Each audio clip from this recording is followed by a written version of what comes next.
Madonna ain't got nothing else to do but to eat a meatloaf, some pork chops, some greens, and to worry about who's going in and out of Amara's pussy.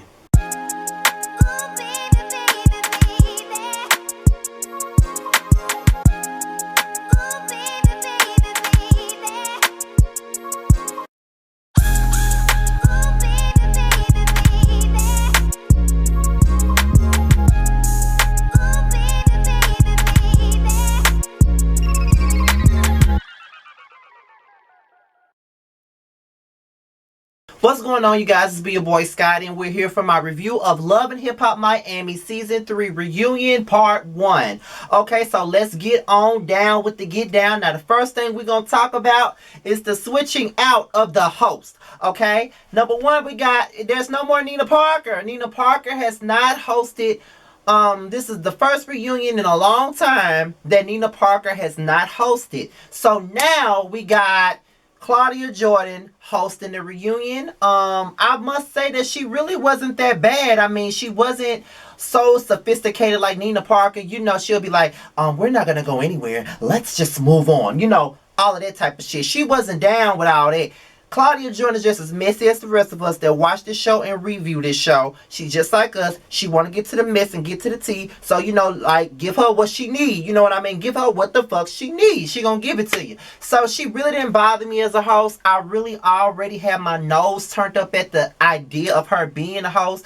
Only because I didn't like her on the Housewives of Atlanta. But she did a pretty decent job as a host. The second thing I'm going to say before we get into everything that happened is Kendall don't need to be on this reunion. If he's not going to host it, he don't need to be backstage saying shit in the midst of the segments. Like, if you're going to be backstage hosting, have his segment come when we're getting ready to go to the commercial break. It's awkward and annoying as hell to have him talking and saying these dry ass jokes that he need to say for Instagram while they're having a segment. It's awkward, and it's like he laughing at his own jokes, or they have a laughing track so it won't seem so dry.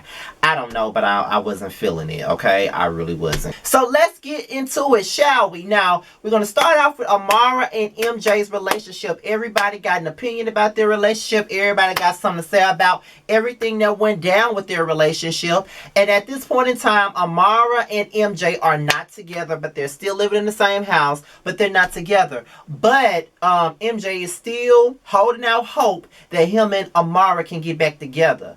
And Amara feel like at some point in time you may need some space from your partner so you can realize how much you need that person. And sometimes that is true. Sometimes you do need some space from the person that you're with, because sometimes when you're with a person for so long and just so much that y'all can get tired of each other, and sometimes you need that space from a person. That's just the truth. So then Shay starts giving her opinion as MJ is crying, and she's telling him to man up, man up, man up. Shay, man up and get yourself your own storyline, because you don't have nothing else to offer us but to fight and beef over stupid shit. But to fight and beef over niggas that don't fucking want you. You know, the same shit you've been doing since you've been on fucking reality TV, bitch. Worry about that. Let your brother be a man and let him cry out for the woman that he loves. See, the reason why you telling him to man up is because you never had a man that cried over you. Because every man that you've ever had has always thrown you to the wolves, have played you for a fiddle, and made you look stupid on reality TV. Every man you've ever been with. Now, most of the men I've been with have made me look stupid and crazy, but the thing about it is, it wasn't on TV. It was in the privacy of my own damn home, the privacy of my own life. For the last couple of years, we known you to be a stupid ass bitch. So you ain't used to no man crying out for you. That's why you telling him to man the fuck up. No, bitch. You need to mind your own motherfucking business. I don't see why their relationship is so damn important to everybody else. You don't get to tell him what he needs to do, okay? He's a grown-ass man, and this is someone that he loves, and that's someone he wants to be with. Let him have that moment. It ain't about you, and it ain't about nobody else. Then Bobby basically said the same thing I've been saying. I felt like it was crazy for you to throw away your relationship for some ex that really didn't matter. Then here come Piggy Donna talking about, oh, we're not gonna talk about her because she ain't here. Bitch, MJ wasn't there when you brought that bitch to the goddamn table. So what the fuck you mean somebody ain't gonna talk about that bitch? You brought her to the motherfucking show when she wasn't fucking needed at the end of the goddamn day. She was a bitter ass ex that came along talking to some shit about a nigga to make him look bad. And you thinking you doing something. At the end of the day, Prima Piggy, worry about your own goddamn relationship. Don't you got kids? Worry about your damn self, bitch. You worrying too much about what Amara got going on. It's just so fucking annoying. What Bobby said was the goddamn truth. And now her and Amara going back and forth. And I just feel like it's a bunch of bullshit at the end of the day. You started this beef with Amara because you a hating ass bitch. That's what you are. You a hating ass bitch. I don't give a fuck how many waist trainers you sell. I don't care how much money you got. You a hating ass bitch. That's just the basis of the situation. You ain't got shit else to do but be a hater. That's all you doing. You couldn't beef with Jocelyn for a storyline, so you decided you gonna fuck with this bitch for a storyline. That's all you doing, and you full of it at the end of the day. You are not likable, and we don't want to see you next season, bitch. Just know that shit. We don't want to see your motherfucking ass, bitch. We don't. So have a goddamn seat.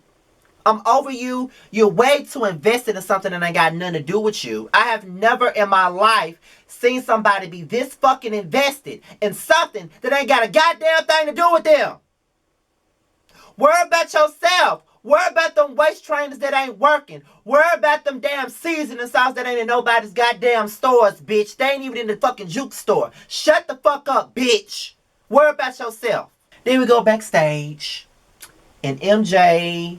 basically, and JoJo, they're back there, and Kendall want to know if MJ and JoJo had a relationship. JoJo said they don't really know each other like that. At least that's what I believe she said, but it is what it is. Why did Prima Donna leave Miami? We don't give a fuck why she left Miami, to be quite honest. Do we give a fuck?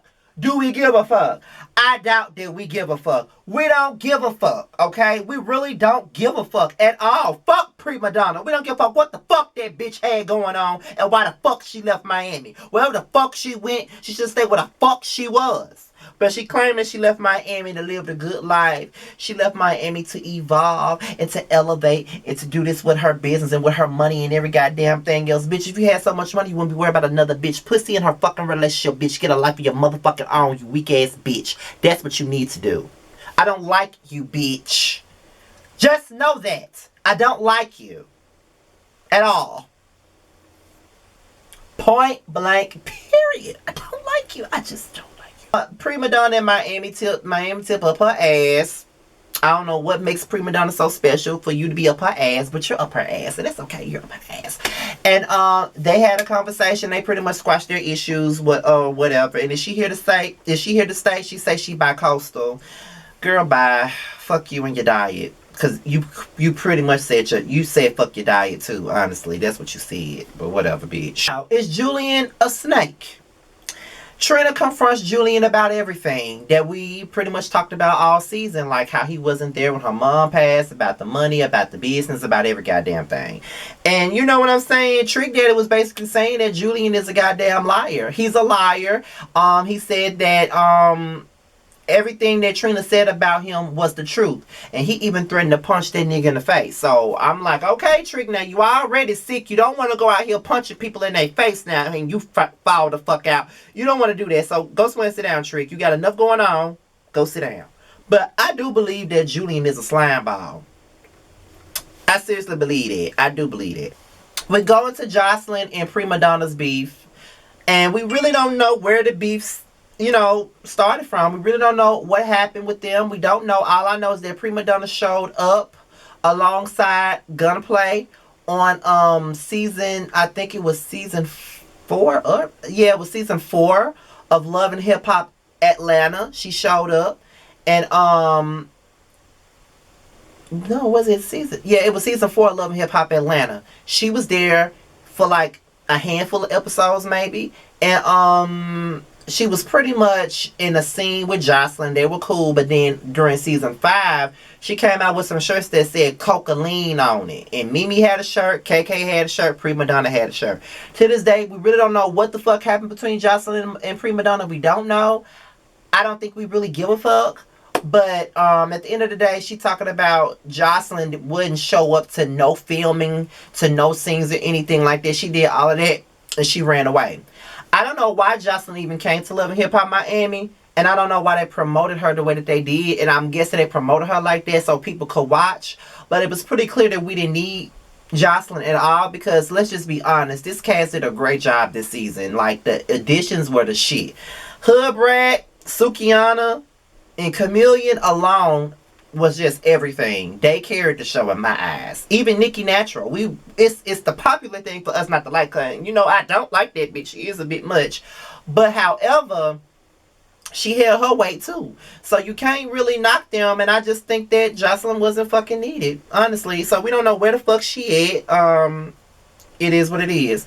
Tip spoke on Jocelyn and she said that, you know, Jocelyn ain't the same person that she knew when they were all in Miami dancing together. She said that Jocelyn is at the point in life where she thinks she's better than everybody, and that is true. She do think that she's bigger than what she is when Love and Hip Hop made her who the fuck she was. So, and she got this bootleg ass Jocelyn's Cabaret show on the Zeus Network, a channel that ain't nobody got. So, yeah, you ain't shit, bitch. Love and Hip Hop made you who the fuck you was, okay? Prima Donna said that, and that's one thing I agree with that bitch on. What happened tonight? Saucy Santana got shot. Walking like a dog, sis. Walk him like a dog. Walk him like a dog. Walk him like a dog, sis. Walk him like a dog. But he basically still stands by what he said. It was a hate crime against a gay man. That's how he feel, because he said he's done plenty of shit at that club and ain't nobody never said nothing about it. But that one time the security guard was new and he felt like he wanted to throw his weight around because he was a gay man. I don't know. I don't know if that was the case, but it is what it is. Miami Tip said she don't feel like it was a gay crime, and that's just what it is. And then they go back and forth about the situation. But I do feel like Miami Tip, when she spoke on it, she did come across like she was condoning what happened. And that's not the thing to do, especially when someone is shot and could have lost their fucking life. You can't get on here trying to defend these rowdy ass niggas who shot him. Like, you're gonna look bad regardless. So it was no point of you doing it at all. So but I guess they made up and moved on, I guess. Now it's time for Trina. Trina. Now it's time to talk about her. And these bitches is her daughters. And it was time for them to talk about this tour or whatever. And I'm going to tell you just like this. Trina was not here to talk about that. She was not here, okay? Just the sight of Nikki Natural pissed her the fuck off. Just the talk about it pissed her the fuck off. And I guess it's rightfully so. I mean, Nikki Natural did disrespect her in the worst way. She did. And she was just going in. She was like, I don't disrespect nobody. I always show love to everybody that's up under me. And, like, I said this to her for them. Hood Rat, Chameleon, and Sukihana, because they actually do music. I did that for them. So at the end of the day, I see them working. I see them doing this. One thing I will say is this. I don't know why people act like Trina is just the creme de la creme or the grand dame of hip hop. But she's not. Okay? I'm over everybody thinking that she's somebody. And she's not somebody like that. Like, Trina is only big down south, down here. She ain't big nowhere else. So I don't know why they be putting her on this pedestal like that. And one thing I can respect about Nikki Natural is that she's not afraid to stand up to Trina. And she ain't afraid to disrespect her. She's just the bitch that's going to challenge Trina at the end of the day. And I feel like a lot of these people on this show feel like they got to kiss Trina ass to get by. And I feel like they shouldn't have to kiss nobody ass. Trina is no different than anybody else on this show. She is a cast member just like everybody else is. If everybody else got to get disrespected, Trina should not be immune to it, period. But Nikki Natural was arrogant as fuck. She was sitting up here doing the absolute most, doing shit that she really didn't have to be fucking doing. And that's just really what it is. She really didn't have to be doing none of that shit she was doing. And she done made Trina mad, call her and Trick, you know, the two crabs of Miami, made Trina go backstage looking for her. It was a big mess. And when Trina go off, she go the fuck out. But that's really the end of the reunion. I will say that this episode was damn good. This was a good ass reunion, okay? For a good ass season. So with that being said, you guys, this be your boy Scotty. Be sure to like, rate, comment, subscribe, and share this video. Do whatever you see fit. Be sure to follow me on Instagram at Scotty_by_nature. And that is all, you guys. This is me giving you, this is me for all, here for all your ratchet ass needs. Whether it be for commentary on ratchet reality TV such as this, hot topics, or just all things real talk. Before I go, let me send some special shouts to the Justice League, okay? Yas Bitch TV, Really Be TV, giving you the real tea, L Teddy 27, The Cat's Meow, and last but not least, Abby Reviews. If y'all have not checked her out, be sure to do that. If you have not checked out anybody else a part of the Justice League, be sure to do so. The links will be at the bottom of my video. So make sure you subscribe to all of them and let them know that I sent you to their channel.